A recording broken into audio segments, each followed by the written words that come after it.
जय महादेव मित्रों, राधे राधे, जय श्री कृष्ण। आप सर्वे मित्रों स्वागत है मारा यूट्यूब चैनल पर, जेना माध्यमथी ज्योतिष, वास्तुशास्त्र तेमज अन्य सुंदर मजानी जीवन उपयोगी नाना मोटा विषयों आपनी समक्ष लईने हाजर रहतो हूँ। मित्रों, आजनो विषय है मारो कि આપણે જ્યારે અનેક પ્રકારની સમસ્યાઓમાંથી પીડાતા હોઈએ, અનેક પ્રકારની સમસ્યાઓની અંદર ઘેરાતા હોઈએ, જ્યારે કોઈ પણ બાજુ જવાનું રસ્તા ન મળતા હોય ત્યારે એવી કઈ દેવતાઓની સાધના છે કે જે કરવાથી આપણાને એની અંદર રાહત મળતી હોય છે। કારણ કે આપણું કષ્ટ, આપણી પીડા કે આપણે યાતના ભોગવીએ છીએ એ આપણે જાણીએ છીએ કે આપણા કર્મોનું ફળ છે।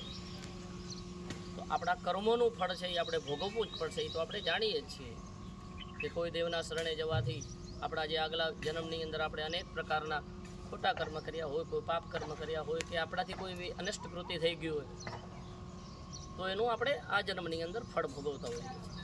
પણ એવા કયા ઉપાયો છે કે જે કરવાથી એની અંદર આપણાને રાહત મળતી હોય છે, એની અંદર એ સમસ્યાઓમાંથી થોડું ઘણું પણ આપણાને વિસામો મળતો હોય છે। તો મિત્રો, હનુમાનજી દાદા, હનુમાનજી મહારાજની આપણે આરાધના કરીએ જ છીએ।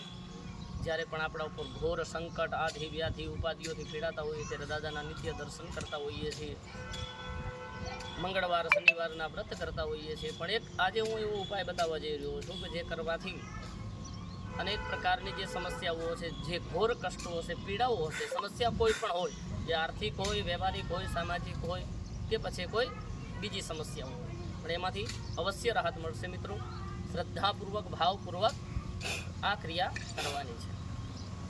કરવાનું એ છે કે જે આપણે હનુમાન ચાલીસા કરીએ છીએ, ઘણા બધા મિત્રો તો દરરોજ હનુમાન ચાલીસાનો નિત્ય પાઠ કરતા જ હશે, પણ જે આપણે હનુમાન ચાલીસા કરીએ છીએ એ હનુમાન ચાલીસાના જ પાઠ કરવાના છે।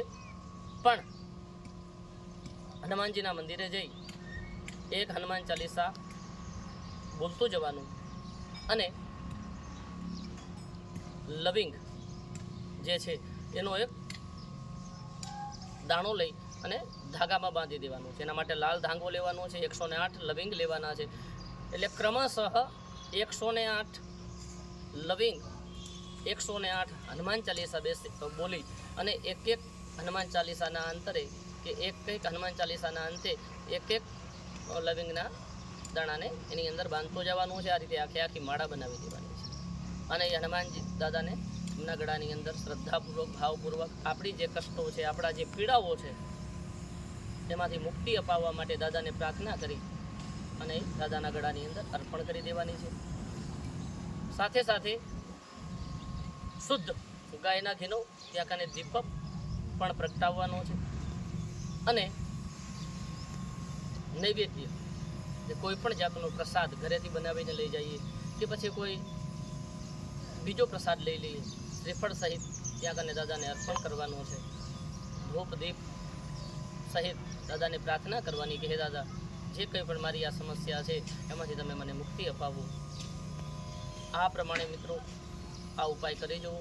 એના માટે તમારે સમયની જરૂર પડશે અને એ શનિવાર અથવા મંગળવારના દિવસે કરવાનું છે અને એમાં પણ જો મંગળવાર લ્યો તમે સંધ્યાકાળ તો એ અતિ ઉત્તમ અને શ્રેષ્ઠ સમય રહેશે।